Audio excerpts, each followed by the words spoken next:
Hey guys, in this video I'll show you how to change currency on a group in Splitwise. Now the first thing I want you to do is launch Splitwise, and here at the bottom left you'll see this icon. It says groups. I want you to click on that, and this will show you all the groups you're currently in.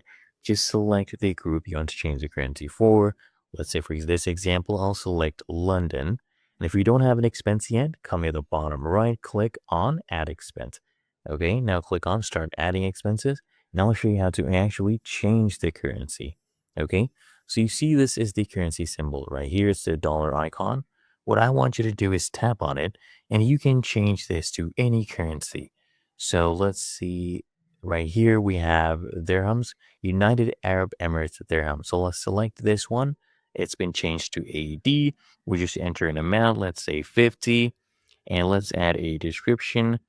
Let's do flight. Okay, that's too cheap for flight. Let's add like 2 more zeros. And as you can see, it even picked up the flight icon. Now all you need to do is come to the top right, click on a done, and there you go. It shows 2,500 dirhams. Now I'll show you another way you can change where someone else puts in expenses in different currencies. You can come here, click on convert to USD, but for this one, you will need a pro. So just keep that in mind. But that is how you change currency on a group in Splitwise.